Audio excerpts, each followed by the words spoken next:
No fue un día especial ni distinto a los demás, pero la curiosidad de Julián ya había alcanzado un punto de ebullición. Desde hacía meses escuchaba historias en internet sobre un lugar secreto, un rincón digital al que no se accedía con Google ni con los navegadores comunes. Un espacio del que se hablaba con un halo de misterio y peligro, la Deep Web. Foros llenos de rumores describían mercados ocultos, comunidades prohibidas y la promesa de encontrar lo que no podía hallarse en la superficie visible de la red. Para muchos, solo eran leyendas urbanas, exageraciones creadas para asustar a los ingenuos. Para él, en cambio, representaban un desafío irresistible. El día que instaló el navegador Tor, sintió que estaba cruzando un umbral invisible, una puerta hacia lo desconocido. La pantalla negra y minimalista que apareció frente a sus ojos le transmitió una mezcla de ansiedad y fascinación. Cada enlace parecía una invitación a algo prohibido. Al principio se limitó a explorar con cautela. Directorios con nombres extraños, listas interminables de páginas caídas, foros con hilos de discusiones que parecían hablar en códigos. No entendía del todo lo que veía, pero se sentía parte de algo más grande, como si hubiese entrado a un club exclusivo en el que pocos se atrevían a estar. Con el tiempo dejó de ser un simple espectador. Los foros lo empujaban constantemente a participar, a demostrar que no era un intruso. Si quieres encajar, tienes que dar algo a cambio, leyó en uno de los grupos que visitaba con frecuencia. Esa frase lo persiguió durante días, hasta que decidió arriesgarse. Subió una foto de sí mismo, nada comprometedora, solo para probar su disposición. Luego respondió a cuestionarios que pedían datos básicos, hobbies, correo electrónico alternativo, incluso información sobre sus amigos y familiares. Todo estaba disfrazado como una especie de juego o dinámica de confianza. Las primeras recompensas lo sorprendieron. Pequeñas transferencias en criptomonedas aparecieron en una cartera digital recién creada. Buen aporte, decía un mensaje. Julián sintió una satisfacción inmensa, como si hubiera logrado pasar una prueba secreta. Era dinero real, aunque poco, y ese detalle bastó para engancharlo más. Cada vez que compartía referencias o contactos, la sensación de triunfo se mezclaba con la adrenalina. El joven comenzó a pasar más tiempo frente al computador, descuidando sus estudios y su vida social. Creía que estaba construyendo una reputación en ese mundo clandestino, una identidad invisible que le daba poder. Sin embargo, esa ilusión empezó a desmoronarse durante una cena familiar, en la que escuchó, casi por casualidad, una conversación que lo dejó helado. Su tía hablaba con voz quebrada sobre su hija, la prima de Julián, que recientemente había confesado estar siendo víctima de chantaje en línea. Alguien tenía fotos comprometedoras suyas y amenazaba con difundirlas si no pagaba una suma exorbitante. El ambiente en la mesa se tornó sombrío, y Julián sintió como un escalofrío recorría su espalda. ¿Era posible que la información que él había compartido estuviera conectada con lo que le ocurría a su prima? No quiso pensarlo demasiado, pero la coincidencia era demasiado evidente. Esa misma noche, mientras miraba su computadora en silencio, un mensaje anónimo apareció en uno de los foros donde solía participar. Sabemos lo que hiciste. No había firma, no había explicación, solo esa frase que se clavó como un cuchillo en su conciencia. Desde entonces, cada conexión al navegador se convirtió en un tormento. Los grupos que antes lo recibían con camaradería comenzaron a volverse más hostiles. Algunos perfiles con los que solía interactuar desaparecieron sin explicación. Otros enviaban frases ambiguas, como si lo estuvieran observando desde las sombras. No hables demasiado. Lo que compartiste tiene valor. No preguntes de más. Los días pasaban con una tensión insoportable. Julián intentaba concentrarse en su vida normal, pero todo le recordaba su posible implicación. Su prima, incapaz de soportar la presión, decidió mudarse a otro país buscando escapar de sus verdugos digitales. La familia lo asumió como una solución desesperada, sin saber que la verdadera raíz del problema estaba más cerca de lo que imaginaban. El joven, consumido por la culpa, trató de rastrear a los responsables. Volvió a los foros, escribió mensajes directos, buscó desesperadamente alguna pista que le permitiera reparar el daño. Pero en la Deep Web, la información fluye en una sola dirección. Una vez entregada, deja de ser tuya para siempre. Sus intentos fueron ignorados, borrados o respondidos con burlas, Era como gritar en un vacío donde las únicas respuestas eran ecos crueles. La paranoia se apoderó de su mente. Empezó a notar que amigos cercanos dejaban de escribirle, que algunos contactos en redes sociales cerraban sus cuentas de repente. Se preguntaba si también ellos habían sido alcanzados por la red de extorsión que él había alimentado con su imprudencia. Dormía mal. Revisaba compulsivamente su correo y las noticias, temiendo encontrar el nombre de otro conocido entre las víctimas. La línea entre el juego inocente y el crimen real se había borrado por completo. Julián comprendía demasiado tarde que lo que había considerado un simple pasatiempo era, en realidad, una cadena de traiciones. Cada dato compartido había sido como dejar abierta una puerta hacia la intimidad de alguien más, y los depredadores digitales nunca desaprovechaban esas oportunidades. La depresión comenzó a hacer mella en su vida cotidiana. Evitaba reuniones familiares, no contestaba llamadas y prefería encerrarse en su cuarto frente a la pantalla apagada. Era como si esa luz negra del navegador aún brillara dentro de su mente, recordándole que la oscuridad digital nunca se olvida de los que se atreven a entrar en ella. En un intento desesperado por encontrar redención, Julián pensó en contar su historia públicamente. Tal vez si compartía lo que había vivido, podría advertir a otros antes de que cometieran el mismo error. Julián se debatía entre el silencio y la confesión. Hablar significaba desnudar su error frente a la familia, aceptar que había sido parte, aunque sin intención, de la tragedia que había marcado a su prima. Callar lo condenaba a cargar con un peso insoportable. Durante semanas vivió en esa dualidad. Encendía su computadora solo para apagarla minutos después, como si temiera que cada clic lo acercara más al abismo. Pero el mundo digital no perdona, y la Deep Web mucho menos. Una madrugada recibió un correo anónimo en su bandeja personal, no en los foros. La historia no termina aquí. O hablas tú, o hablaremos nosotros. El remitente era desconocido, pero el mensaje llevaba adjunta una carpeta comprimida. Dentro, fotos de conversaciones suyas, registros de los datos que había compartido, y capturas de pantalla de transferencias a su billetera de criptomonedas. Era la prueba irrefutable de su participación. Sintió que el suelo se le desmoronaba. Ahora no solo lo atormentaba la culpa, sino la amenaza directa de ser expuesto. Intentó ignorarlo, pensando que quizás era solo otro intento de manipulación. Pero al día siguiente, alguien dejó un sobre bajo la puerta de su casa. Dentro había una impresión de uno de esos correos en papel. Eso significaba que alguien conocía su dirección física. La frontera entre el mundo digital y la vida real había sido atravesada. El miedo se transformó en desesperación. Intentó contactar con algunos de los supuestos amigos que había hecho en los foros, pero no obtuvo respuesta. Cada perfil estaba caído, cada canal cerrado, como si se hubieran evaporado después de usarlo. La red que lo había hecho sentir importante lo había abandonado. Julián comprendió que nunca fue uno de ellos, solo una herramienta temporal, un engranaje en un mecanismo de explotación mucho más grande.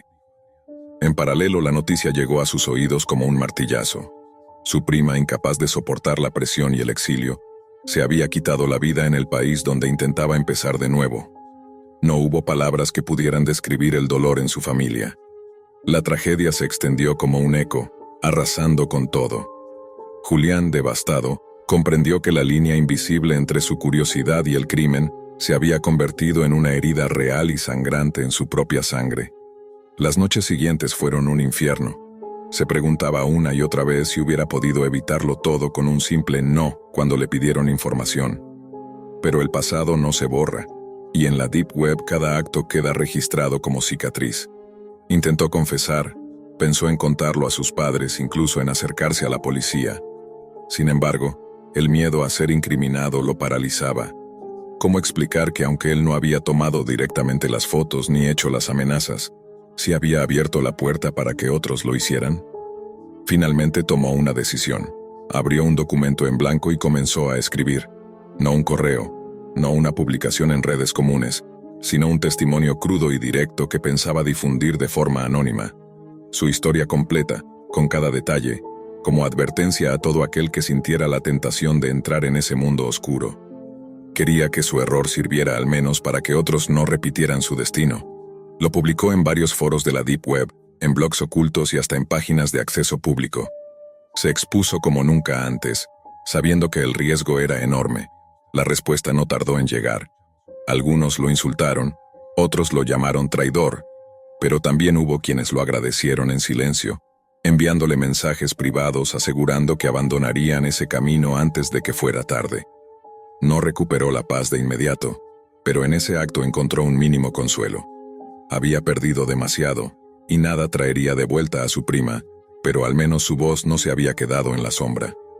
La enseñanza fue brutal y definitiva.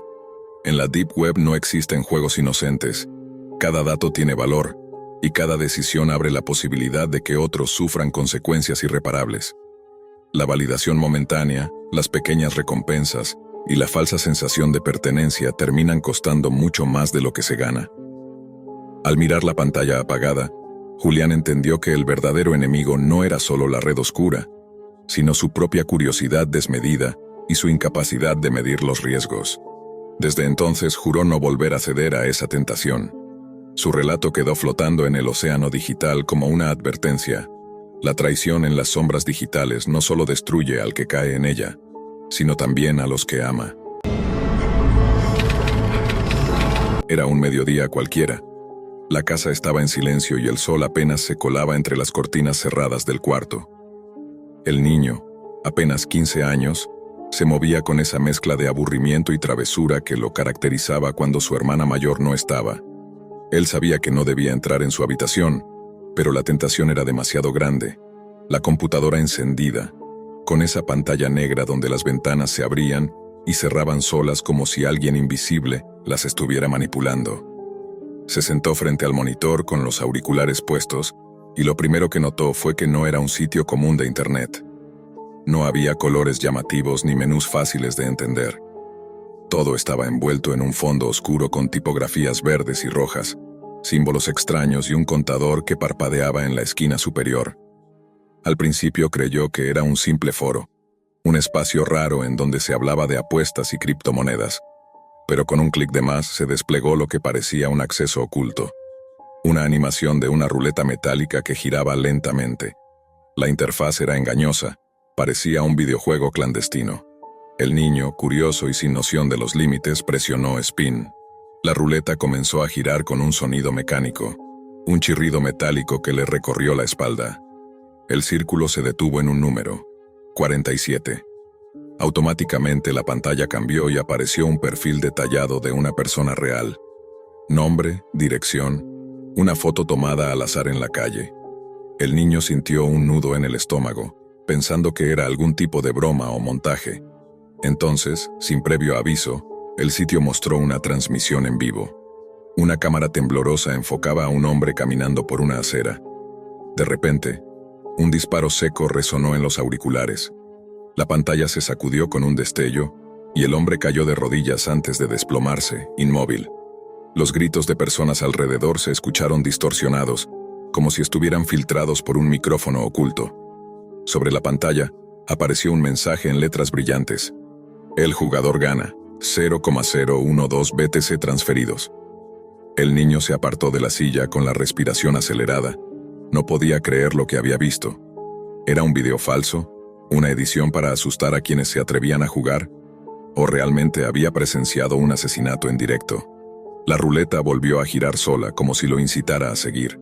Contra su propia voluntad, con la adrenalina punzando en su pecho, presionó nuevamente el botón. Cada giro mostraba un destino distinto. Una mujer saliendo de su casa, un hombre subiendo al metro, un joven en bicicleta. Y cada vez, la escena terminaba igual. Disparos, sangre, cuerpos cayendo en la crudeza de lo real. El niño intentaba cerrar los ojos, pero la tensión lo mantenía atrapado. Lo peor era la música triunfante que acompañaba cada muerte. Un tono alegre, casi festivo, que hacía aún más macabra la experiencia. Con el tercer giro, las manos le temblaban. El monitor mostraba cifras que aumentaban en una supuesta billetera digital, vinculada a la cuenta que había abierto sin querer. Todo estaba diseñado para que el jugador sintiera euforia en medio del horror. En ese instante, la puerta del cuarto se abrió con un golpe. Su hermana mayor entró, lanzándole una mirada cargada de enojo. ¿Qué estás haciendo aquí? Te dije que no usaras mi computadora. El niño reaccionó tarde, cerrando las ventanas de golpe, pero alcanzó a escuchar la voz digital del sistema. Sesión registrada. El eco de esa frase se le quedó grabado en la mente. Su hermana lo regañó, le quitó los auriculares y lo obligó a salir, sin saber realmente lo que él había presenciado. Esa noche no pudo dormir. Cerraba los ojos y veía a los desconocidos cayendo al suelo. Escuchaba el eco metálico de la ruleta girando una y otra vez. Se preguntaba si los pagos eran reales, si acaso en algún rincón de la Deep Web existía un sitio que convertía vidas en apuestas y asesinatos en premios. La paranoia empezó a invadirlo. Cada vez que alguien pasaba por la calle, pensaba en la posibilidad de que estuviera marcado por esa ruleta invisible. Los días siguientes evitó entrar a la habitación de su hermana. El simple sonido de un clic del ratón lo hacía estremecer. Y sin embargo, en lo más profundo, sentía la tentación de regresar, de comprobar si aquello había sido un sueño, o si de verdad había abierto la puerta a un abismo del que no se podía volver. Las pesadillas se volvieron constantes. En ellas no era un desconocido el que aparecía en la pantalla. Era él mismo, caminando distraído por la calle, seguido por una cámara lejana. En el sueño, la ruleta giraba, se detenía en su número y un disparo cerraba todo en negro. Se despertaba sudando, con el corazón golpeando su pecho como un martillo. Lo peor era la duda sobre su hermana. ¿Sabía ella lo que contenía esa computadora? ¿Estaba involucrada en aquel juego macabro? ¿O simplemente había dejado abierta una página por descuido? El niño intentaba buscar respuestas en los gestos cotidianos de ella, pero nada parecía confirmar ni negar sus sospechas. La ruleta seguía girando en su mente, incluso con los ojos abiertos. Y mientras más intentaba olvidar, más fuerte se hacía la atracción hacia ese oscuro rincón de la red profunda donde vidas humanas eran reducidas a un simple número y un clic. Las horas en el colegio se volvieron un martirio. El niño ya no prestaba atención en clase, no porque quisiera, sino porque no podía evitar que su mente regresara al mismo punto: la ruleta.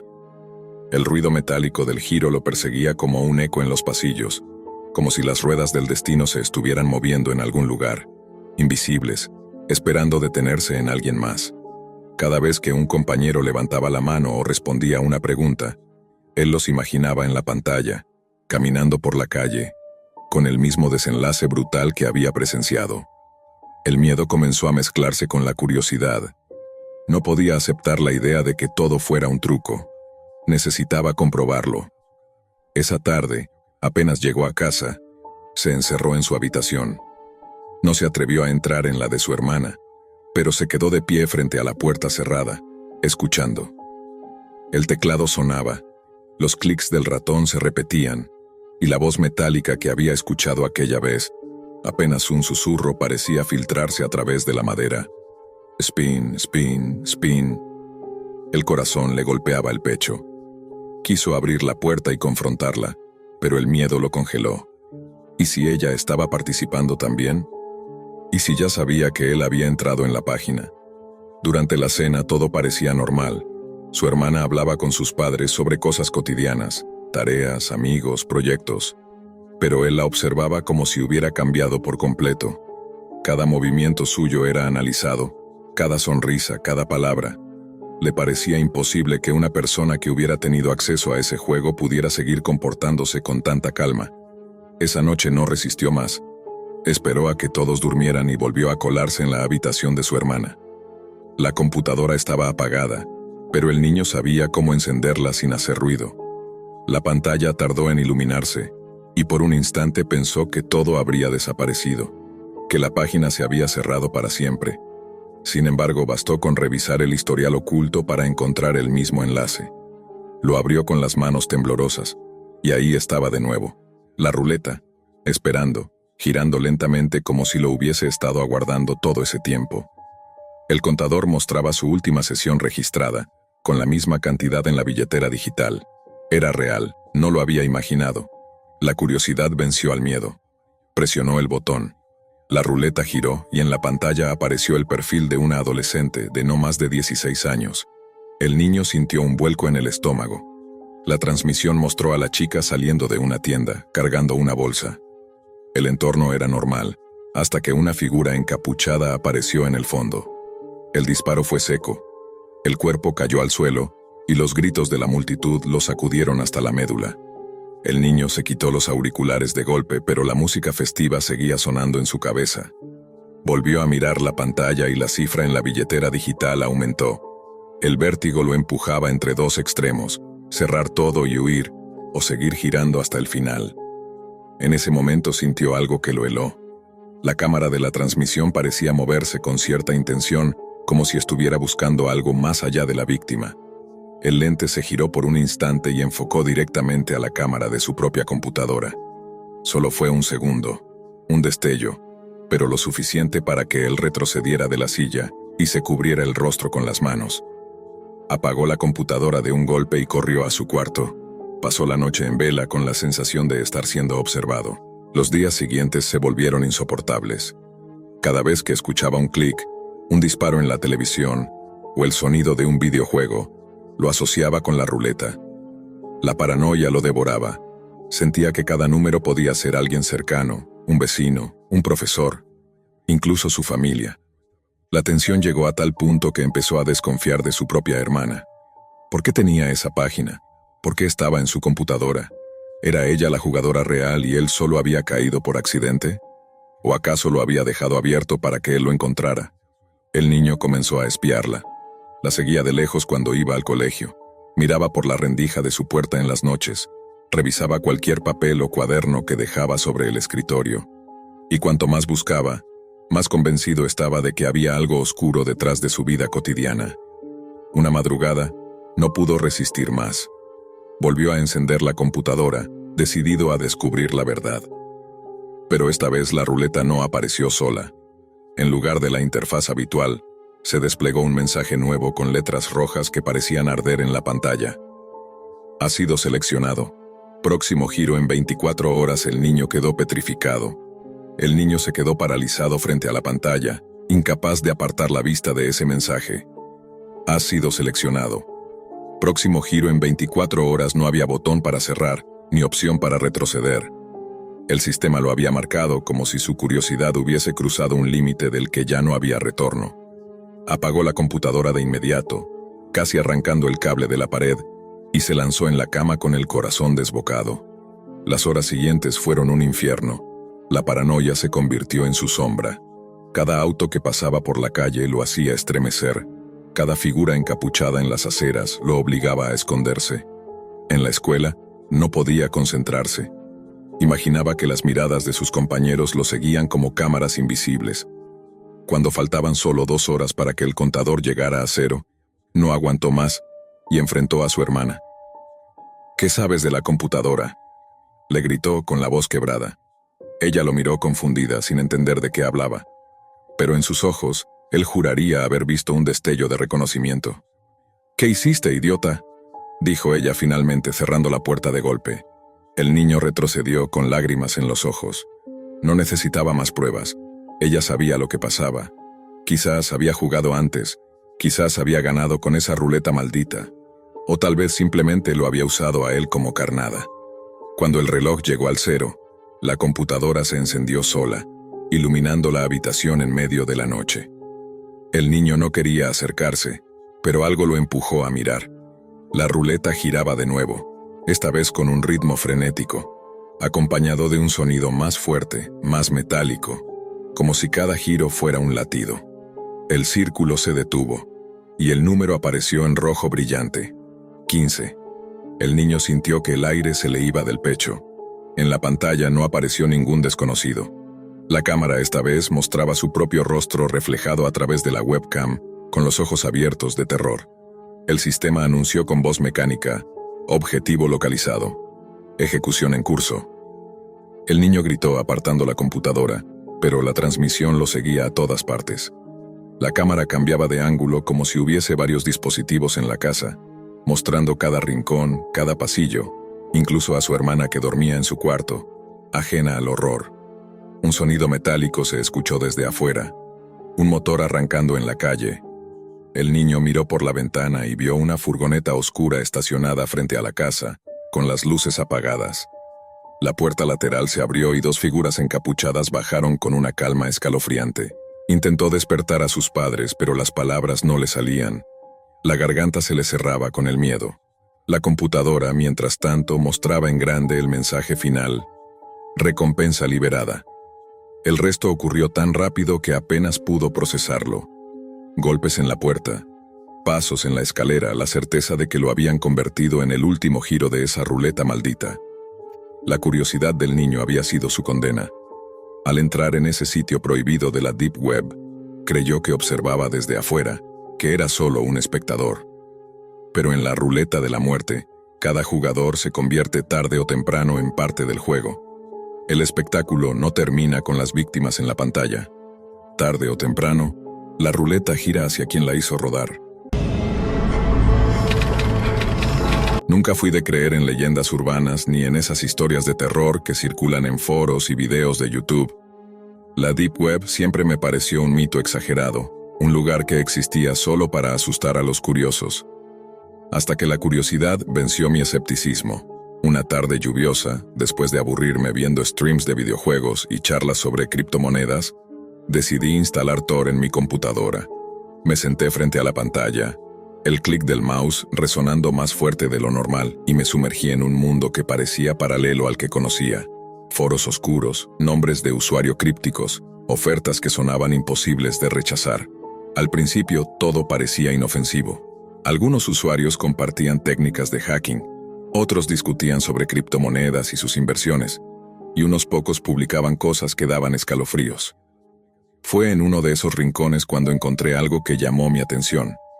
Una oferta que prometía $10,000 a cambio de información sobre familiares con alto poder adquisitivo. Al leerlo, reí nerviosamente, pensando que era solo otra broma pesada. No puede ser real, me dije. Pero la curiosidad era más fuerte.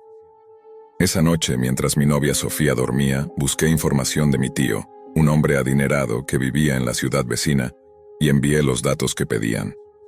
La sensación de adrenalina mezclada con incredulidad me acompañó, pero rápidamente lo dejé atrás y volví a mi rutina.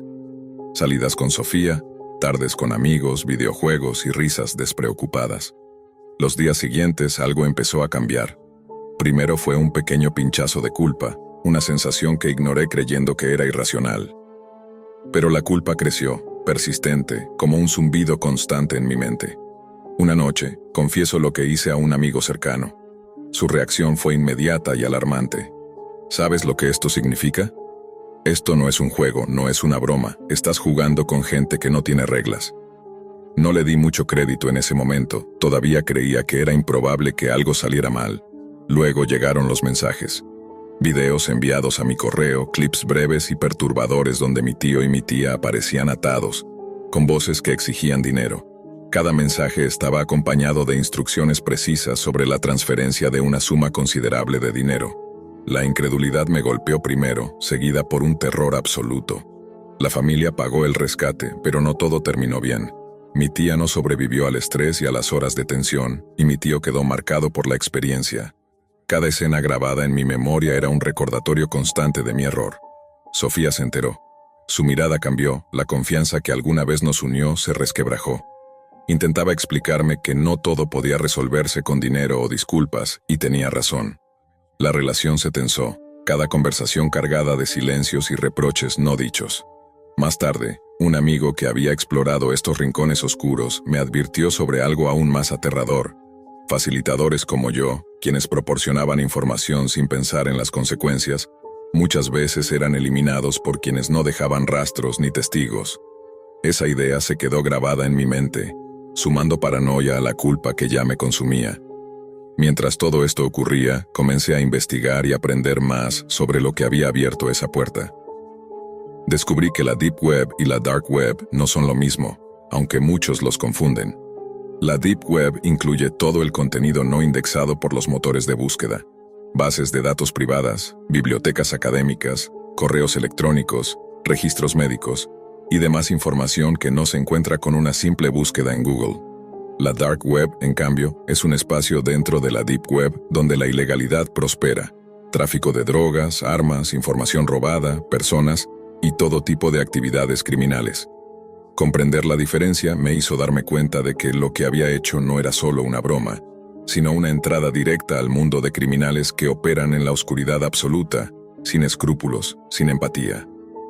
Cada noche, antes de dormir, reviso los mensajes antiguos, los videos, los correos electrónicos, intentando entender cómo un acto que parecía trivial pudo desencadenar una cadena de horror que destruyó vidas.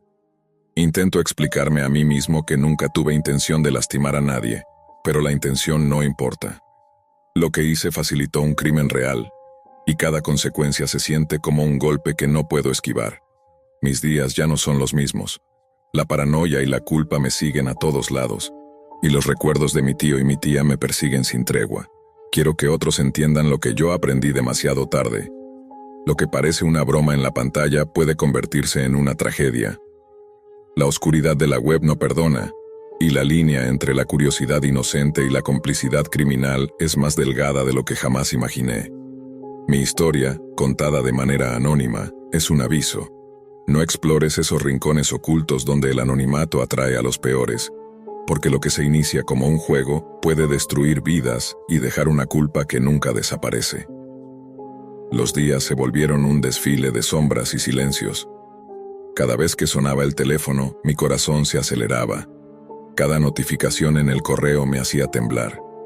Sofía apenas me miraba sin sospecha, pero sentía que el peso de mi culpa había creado un muro invisible entre nosotros. Empecé a notar cosas raras. Autos que pasaban más de lo normal frente a mi casa, sombras en la calle que desaparecían cuando volteaba, correos electrónicos cifrados que parecían saber más de mí de lo que yo mismo sabía. La paranoia se convirtió en rutina, y la rutina en terror constante.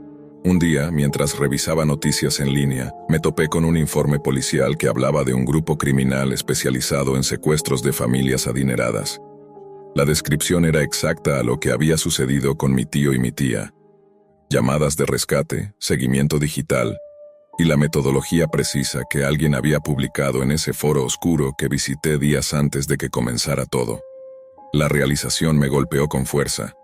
No solo había facilitado el crimen, sino que había dejado un rastro que podía señalarme como cómplice indirecto. Sentí un vértigo que me hizo tambalearme frente a la pantalla. Intenté borrar cualquier evidencia. Cerré cuentas, eliminé correos, cambié contraseñas, pero algo dentro de mí sabía que no era suficiente. La web oscura no olvida y sus participantes tampoco. Un amigo que había explorado la dark web antes que yo me advirtió con voz baja y seria: si ellos quieren, aparecerás en la lista de los que saben demasiado. Y sabes lo que pasa con los que saben demasiado. Esa frase se quedó grabada en mi mente como una sentencia. Desde ese día, cada sonido, cada sombra, cada llamada desconocida me hacía pensar que podía ser el siguiente objetivo. El miedo me aisló.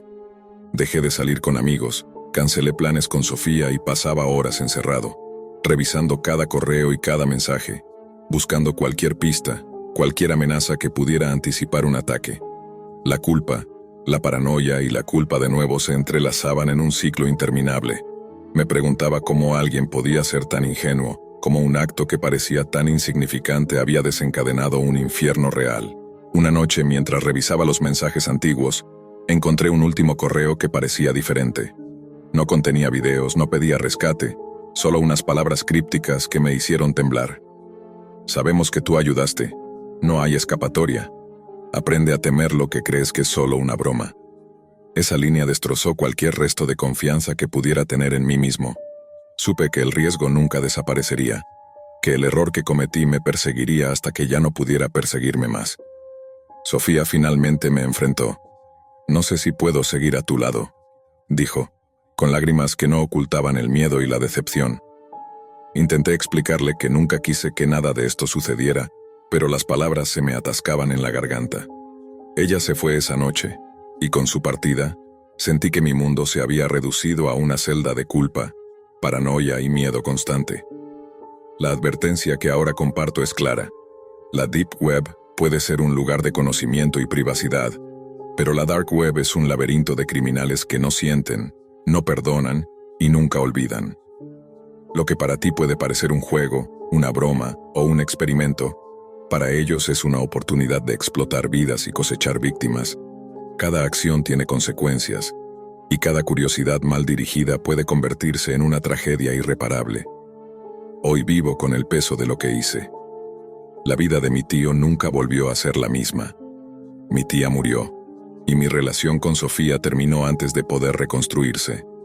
Los amigos que confiaban en mí ahora me miran con precaución, y yo mismo apenas puedo mirarme al espejo. He aprendido demasiado tarde que en la web oscura no hay inocentes, solo participantes que ignoran que su curiosidad puede convertirse en el catalizador de horrores que no podrán borrar. Cada día, advierto a quienes me escuchan: no experimenten con lo que no comprenden. No entren en espacios donde el anonimato y la ilegalidad gobiernan sin límites. Una broma puede destruir vidas. Una curiosidad inocente puede dejarte perseguido por la culpa y el miedo por el resto de tus días. Yo aprendí esto de la peor manera posible, y si alguna vez consideras explorar esos rincones ocultos, recuerda mi historia. Lo que parece inofensivo puede convertirse en un infierno que nadie podrá apagar. La historia comienza con algo que parecía una broma inofensiva. Samuel, un joven de 22 años, pasaba horas navegando en redes sociales y foros extraños. Entre memes, sorteos y promesas de dinero rápido, encontró un anuncio llamativo. Gana hasta $5,000 mostrando que eres sano. Solo necesitamos saber más de ti. El mensaje parecía absurdo, pero la página estaba diseñada con tal cuidado que no parecía improvisada. Había testimonios, reseñas positivas y hasta un supuesto sello de certificación médica. Samuel, ingenuo y necesitado de dinero, no pensó demasiado en lo que hacía. Respondió al cuestionario: grupo sanguíneo, alergias, antecedentes médicos, operaciones pasadas. Incluso subió una foto sin camisa mostrando su abdomen. A las horas recibió un pago inicial en criptomonedas, lo que lo hizo confiar aún más. Esto es real, pensó, sin saber que había abierto una puerta de la que no habría retorno. Los días siguientes, sin embargo, una sensación extraña comenzó a crecer dentro de él. Cuando salía con amigos, notaba cómo algunos lo miraban diferente, como si supieran algo que él ignoraba.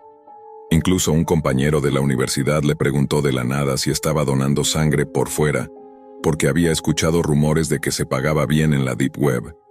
Esa frase quedó clavada en su mente. ¿Cómo podía alguien saber lo que él había hecho desde la privacidad de su habitación? La paranoia lo empujó a hablar. Una tarde se reunió con Andrés, su mejor amigo, en un café del centro. Con voz baja, casi susurrando, le contó lo que había hecho. Esperaba que Andrés se alarmara, pero en lugar de eso su amigo se rió. Hermano, es solo un scam más de internet. Te sacaron datos y ya. Si te pagaron, considérate con suerte. Olvídalo. Samuel intentó convencerse de que tal vez era cierto, pero en el fondo, algo no encajaba. Esa misma semana fue invitado a una fiesta. Al principio se sintió aliviado. Música, risas, gente bailando, todo lo normal. Pero en algún momento de la noche comenzó a sentirse extraño. No había bebido demasiado y aún así, el mareo lo golpeó con fuerza. Apenas alcanzó a ver rostros borrosos antes de que la oscuridad lo tragara. Despertó horas después en un cuarto blanco, con luces frías que lastimaban sus ojos. El pitido de una máquina lo mantenía en un estado de alerta. Trató de incorporarse, pero un dolor punzante en el costado lo derribó de nuevo contra la cama. Cuando levantó la sábana, vio los vendajes y los moretones que rodeaban su abdomen. Tenía marcas de inyecciones en los brazos, como si hubieran usado su cuerpo para experimentos. Minutos después, un médico entró al cuarto y con un tono neutral le informó lo impensable. Le faltaba un riñón. El mundo de Samuel se quebró en ese instante. Cada recuerdo reciente se mezclaba con la nueva realidad. El anuncio en redes, la entrevista médica disfrazada de cuestionario, el pago inicial en criptomonedas, el mareo repentino en la fiesta. Todo encajaba como piezas de un rompecabezas macabro. Su información había sido vendida. Él había sido vendido. Entre el dolor físico y la rabia comenzó a investigar. Pasaba noches enteras en foros ocultos de la Deep Web, navegando entre páginas encriptadas con nombres extraños. Allí encontró testimonios de otros como él, historias que lo hicieron estremecerse. Una en particular lo marcó, la de Valeria, una estudiante universitaria que relataba cómo una clínica clandestina la había engañado para donar sangre con fines humanitarios. Le extrajeron mucho más de lo permitido, y cuando intentó resistirse, la sedaron. Valeria despertó con heridas en los brazos y cicatrices que la acompañarían de por vida. Su sangre había sido vendida en el mercado negro, y aunque sobrevivió, jamás volvió a dormir tranquila. El relato de Valeria fue el detonante. Samuel decidió contactarla, y para su sorpresa recibió respuesta. Ella le explicó que existía un grupo de víctimas que se organizaba en secreto para compartir pruebas y rastrear a quienes se beneficiaban de su dolor. Con miedo, pero también con la necesidad de justicia, Samuel aceptó unirse. El grupo funcionaba de manera descentralizada. Nadie mostraba su rostro, pero todos compartían pruebas. Capturas de chats, recibos de pagos en criptomonedas, fotografías de clínicas improvisadas, nombres de supuestos médicos y correos electrónicos vinculados a cuentas en la dark web. Lo más inquietante fue descubrir que sus datos personales estaban circulando en un mercado donde la vida humana tenía precio. Su grupo sanguíneo, su edad, su estado físico, todo estaba catalogado como si fueran fichas en una subasta. Después de semanas de vigilancia, lograron infiltrar a uno de los miembros en una reunión física organizada por los traficantes. Samuel insistió en asistir, a pesar del riesgo. Una noche, acompañado por Valeria y otros 2 sobrevivientes, se dirigieron a un almacén abandonado en las afueras de la ciudad. Las paredes oxidadas y el silencio del lugar lo hacían sentir como si estuviera entrando en una trampa, pero no había vuelta atrás. Se ocultaron entre las sombras, escuchando las conversaciones que se filtraban desde el interior. Hombres trajeados, con rostros ocultos tras mascarillas quirúrgicas, discutían en voz baja sobre la venta de órganos, transfusiones ilegales e incluso planes para secuestrar a personas jóvenes y saludables en fiestas privadas. Samuel apretó los puños. Cada palabra confirmaba que él había sido apenas una víctima más de una maquinaria enorme y bien organizada. Uno de los traficantes mencionó un envío próximo, algo relacionado con un lote de donantes ya listos. La frase retumbó en la cabeza de Samuel. Esa gente no hablaba de seres humanos, hablaban de mercancía. El corazón de Samuel latía desbocado. Sentía que cada respiración podía delatarlo, que cualquier ruido lo condenaría. Y fue entonces, en ese instante de máxima tensión, cuando una sombra se movió demasiado cerca de su escondite. Una sombra se movió demasiado cerca de su escondite. Samuel contuvo la respiración con el sudor resbalando por su frente. Valeria, a su lado, lo apretó del brazo para que no se levantara. Los pasos resonaron pesados, metálicos, sobre el suelo del almacén, y el aire parecía volverse más denso con cada segundo. El hombre pasó de largo, pero aquello bastó para que Samuel sintiera que su cuerpo temblaba como nunca antes. No era solo miedo, era la certeza de estar escuchando los planes de quienes habían reducido su vida a una cifra en un catálogo clandestino. Desde las sombras podía oír fragmentos de la reunión. El próximo lote está confirmado. Jóvenes de 20 a 30, con buena condición física. Las fichas ya están subidas al servidor. Tenemos compradores en Estambul y Dubái listos para cerrar trato. Samuel cerró los ojos, recordando el cuestionario que había llenado semanas atrás, su foto enviada sin pensar. Se vio a sí mismo reflejado en las palabras de esos hombres. Él había sido un lote. El grupo de víctimas sabía que no podían simplemente irrumpir y gritar. Era necesario grabar pruebas, recopilar todo para que la policía no desestimara el caso. Uno de ellos, Martín, tenía un pequeño dispositivo que transmitía en vivo a un servidor oculto, enviando cada palabra y cada rostro captado. Valeria tomaba notas rápidas en su celular, mientras Samuel luchaba por mantenerse en silencio. De repente una frase rompió el ambiente. Hay que limpiar cabos sueltos. Un par de chicos sobrevivieron, pero no importa. Ya no tienen valor en el mercado. Aunque, si siguen hablando, podríamos darles un susto. Samuel sintió un escalofrío helado que le recorrió la espalda. Estaban hablando de él y de Valeria. Su cuerpo se tensó, y por un segundo creyó que todos podrían escucharlo latir. Valeria bajó la mirada con lágrimas contenidas. Era como escuchar la sentencia de su propia muerte. El grupo decidió retirarse antes de ser descubiertos. El camino de regreso al auto fue eterno, como si cada sombra los persiguiera. Pero lo peor estaba por venir. Ahora tenían la prueba, pero denunciar significaba exponerse. ¿Confiarían en ellos las autoridades? ¿O terminarían siendo silenciados por la misma red?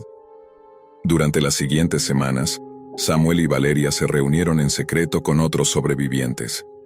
Crearon un archivo cifrado con todas las pruebas, grabaciones de las reuniones, testimonios, capturas de foros en la Deep Web, direcciones de clínicas improvisadas. Lo enviaron de forma anónima a periodistas y a una división especial de delitos cibernéticos. La espera fue insoportable, pero finalmente llegó la noticia. Se habían producido arrestos en varias ciudades. El golpe había sido certero, aunque no definitivo. Cuando Samuel vio en la televisión los rostros de algunos de los hombres que había escuchado aquella noche, sintió una mezcla de alivio y rabia. Alivio por haber sobrevivido. Rabia porque sabía que detrás de cada detenido había 10 más que jamás saldrían a la luz. La red era demasiado grande, demasiado profunda, y no se desmantelaba con un solo golpe. Las cicatrices físicas tardaron en sanar. Samuel llevaba una línea marcada en el costado, un recordatorio permanente de lo que le habían arrebatado. Pero las cicatrices emocionales eran aún más profundas. Insomnio, desconfianza hacia todos, la sensación constante de estar vigilado. Cada vez que alguien le preguntaba su grupo sanguíneo o hablaba de donaciones, su cuerpo se tensaba. Valeria tampoco volvió a ser la misma. Aunque se había convertido en una voz fuerte dentro del grupo de víctimas, en privado sufría ataques de pánico cada vez que entraba en un hospital. Ambos sabían que no habría regreso a la normalidad. El grupo de víctimas continuó reuniéndose, ahora con un propósito claro: advertir, educar, mostrar al mundo lo que habían vivido. Empezaron a grabar videos testimoniales anónimos, a publicar en foros y redes, a dar charlas en universidades. Samuel tomó valor y, aunque con el rostro cubierto, relató su historia en una entrevista online que se volvió viral. Su frase final fue la que quedó grabada en muchos: nunca creas que tu información personal es inofensiva. Nunca pienses que compartir tu sangre, tus datos médicos o una foto es un simple juego. En la Deep Web, cada detalle puede convertirse en un precio. Y cuando descubras cuál es tu precio, será demasiado tarde.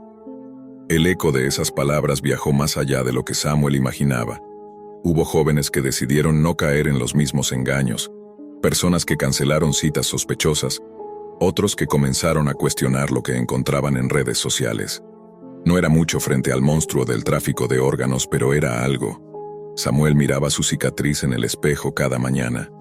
No con orgullo, sino como advertencia. Entendía que su vida había cambiado para siempre, que el miedo lo acompañaría, pero también comprendía algo más. Sobrevivir le daba la obligación de contar la verdad, porque al final, lo que había perdido no era solo un riñón, era la inocencia de creer que nada malo podía pasarle por curiosear en Internet. Había pagado un precio altísimo por confiar, y sabía que otros estaban pagando lo mismo en silencio. Y así, entre dolor y determinación, se prometió a sí mismo nunca dejar de exponer lo que había detrás de esas promesas vacías. Porque si algo aprendió Samuel en carne propia, fue que en un mundo donde la vida se vende como mercancía, la ignorancia no es inocente, es la llave que abre la puerta hacia la oscuridad.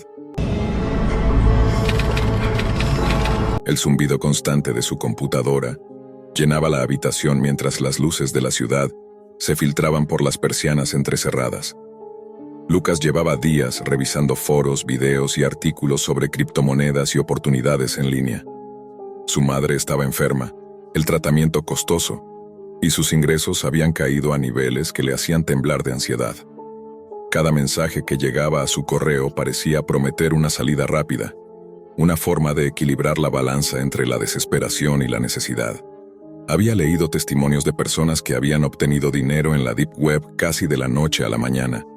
La curiosidad, mezclada con la presión de la urgencia, se convirtió en un impulso que no podía ignorar.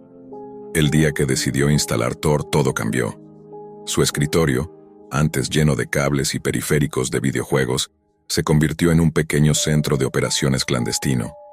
Los tutoriales que había visto parecían simples: un navegador, una VPN, algunos foros ocultos. En cuestión de horas, su correo recibió mensajes de vendedores dispuestos a pagar por servicios discretos. No preguntaban demasiado. Los pagos se hacían en criptomonedas, y la sensación de anonimato era intoxicante. La primera transacción fue un alivio absoluto. Al recibir la suma, Lucas pudo cubrir las cuentas médicas y aliviar la presión inmediata. Por primera vez en semanas, sintió que respiraba. Pero pronto un correo llegó con instrucciones precisas.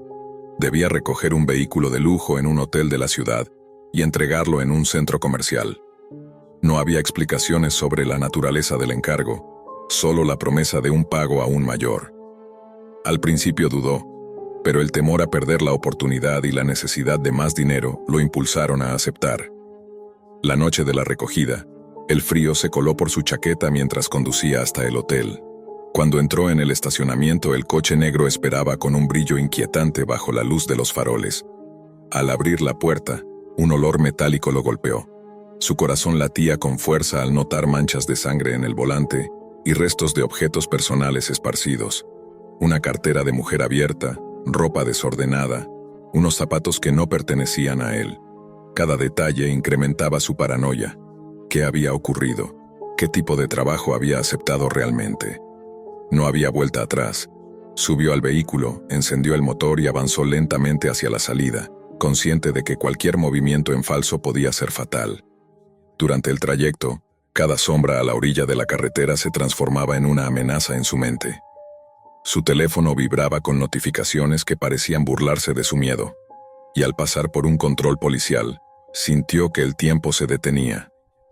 El oficial apenas levantó la mirada, pero Lucas sintió que lo escrutaba, que cualquier error podría ser su último. La respiración le dolía, y cada curva del camino era un recordatorio de que había entrado en un mundo donde la curiosidad no solo era peligrosa, sino letal. Al llegar al centro comercial, la tensión se convirtió en pánico. Lucas giró la cabeza hacia el maletero, y lo que vio hizo que sus manos temblaran. Un mechón de cabello se asomaba, pegajoso y húmedo, sugiriendo que algo viviente, o al menos humano, estaba oculto dentro. El instinto de supervivencia lo dominó.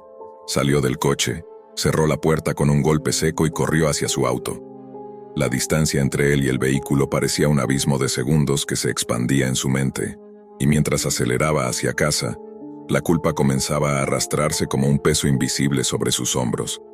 De vuelta en su habitación, intentó aislarse del mundo. Gorras, gafas, capuchas, nada parecía suficiente para protegerlo de la sensación de ser observado. Su mente jugaba con cada detalle, repitiendo imágenes de sangre y cabello, de sombras que quizá nunca deberían haber sido vistas. Cada sonido, cada mensaje de teléfono le hacía pensar que la amenaza estaba más cerca de lo que imaginaba. Finalmente, la ansiedad lo llevó a confesar a sus padres. La reacción fue confusa. Dinero ofrecido para huir, advertencias que parecían protegerlo y al mismo tiempo, exponerlo a algo aún más grande. Las noches se volvieron vigilias interminables. Las llamadas sin nombre, los mensajes crípticos y la certeza de que alguien lo estaba siguiendo cambiaron su vida por completo. Cada paso fuera de la puerta se sentía como un riesgo calculado. Cada visita de un amigo o familiar se transformaba en una posibilidad de exposición. Lucas comenzó a renunciar a su vida social, aislándose bajo capas de precaución, intentando entender cómo un acto impulsivo por dinero había abierto la puerta a un mundo que no solo era invisible, sino implacablemente real. En la pantalla de su computadora, la Deep Web seguía allí, esperando, silenciosa y omnipresente. Cada página que había visitado, cada mensaje que había leído, ahora tenía un precio que no solo medía su dinero, sino su libertad y su paz mental. Lo que antes era curiosidad y ambición se había transformado en miedo constante. La realidad de lo que había aceptado hacer comenzaba a hundirse en su mente.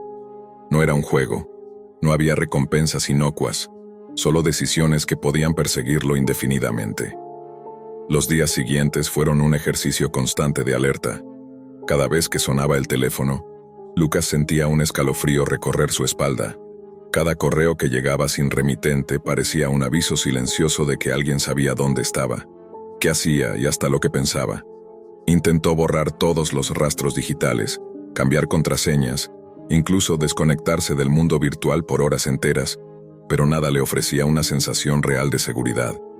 La Deep Web no solo era un lugar de transacciones ocultas, era un laberinto donde cada decisión tomada dejaba huellas que podían seguirlo sin descanso.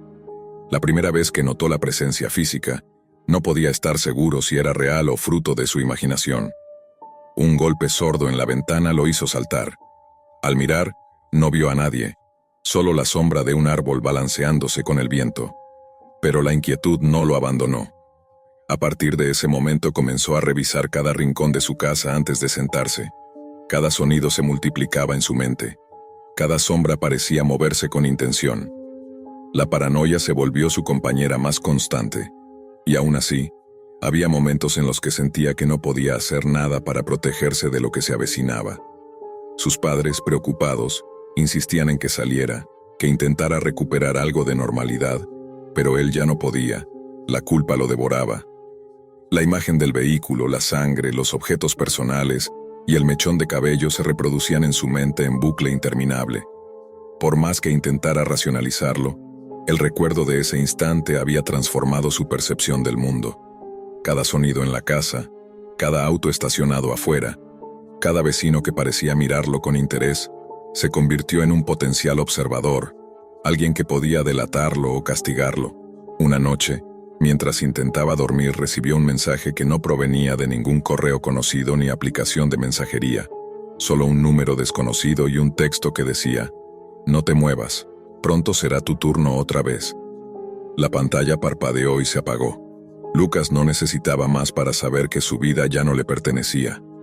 La sensación de vigilancia se intensificó. Sentía ojos en cada esquina, manos invisibles que podían tocarlo en cualquier momento. Su casa, antes un refugio, se convirtió en una prisión donde cada habitación era un observatorio y cada puerta una posible amenaza. Con el tiempo, comenzó a adaptarse a esta nueva realidad. Sus días eran rutinarios y cautelosos. Revisaba ventanas, cerraduras, puertas, apagaba luces, desconectaba dispositivos electrónicos, evitaba contacto con el exterior. No había amigos, no había visitas, solo él y su miedo. Cada intento de escapar de su encierro era frustrado por la certeza de que alguien lo observaba, que cada movimiento era monitorizado. La presión mental comenzó a desgastarlo. El sueño se volvió fragmentado, los pensamientos se aceleraban y la ansiedad se mezclaba con la paranoia en una tormenta constante. Mientras tanto, los mensajes continuaban llegando, más crípticos y cada vez más exigentes. Instrucciones para tareas que él nunca había imaginado. Amenazas veladas y recordatorios de que debía cumplir con lo que había aceptado. La promesa de dinero, que en un inicio había sido tentadora, se transformó en una cadena que lo obligaba a permanecer escondido, aislado y vigilante. No había retorno. La curiosidad que lo llevó a explorar la Deep Web lo había atrapado en una red de control invisible, donde el miedo reemplazaba la motivación y la libertad se medía en segundos de descuido. Lucas entendió, con cada fibra de su ser, que ya no podía confiar en nadie, ni siquiera en su propia memoria. Cada decisión parecía traer consigo un riesgo calculado de exposición o castigo. Su hogar se volvió una fortaleza improvisada, llena de barreras, cámaras improvisadas y estrategias de vigilancia personal. La realidad cotidiana y la virtual se mezclaban. Las sombras de la noche recordaban las imágenes de la pantalla. Los ruidos de la calle eran ecos de órdenes que él no comprendía del todo, y la sensación de estar atrapado entre dos mundos se volvió casi insoportable. La Deep Web, que había empezado como un camino hacia una solución rápida y prometedora, se había revelado como un laberinto oscuro y sin salida. Cada nueva tarea, cada mensaje amenazante, era un recordatorio de que la curiosidad y la necesidad pueden convertirse en una jaula tan real como cualquier prisión física. Lucas ya no era el mismo.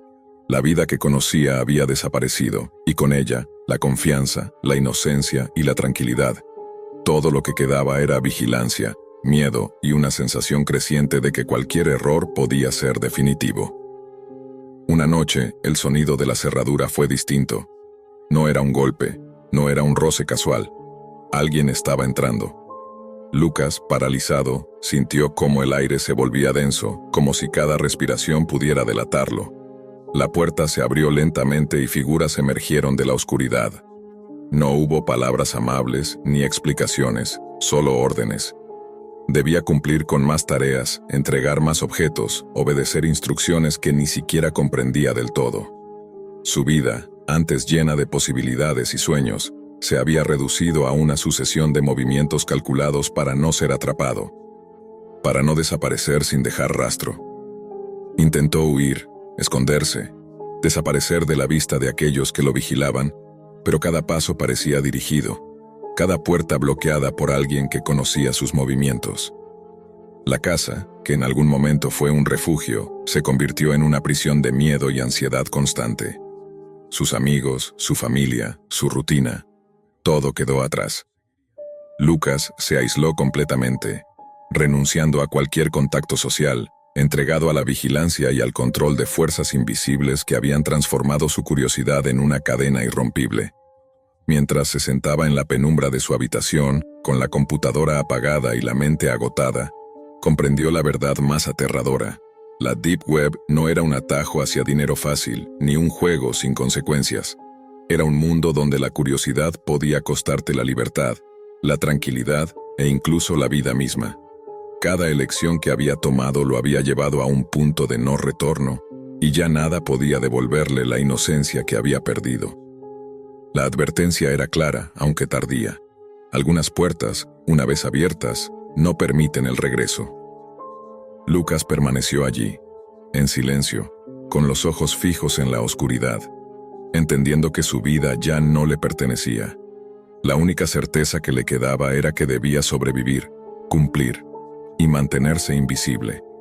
La Deep Web había cobrado su precio, y él sería recordatorio de que la curiosidad mezclada con la necesidad puede abrir caminos imposibles de cerrar.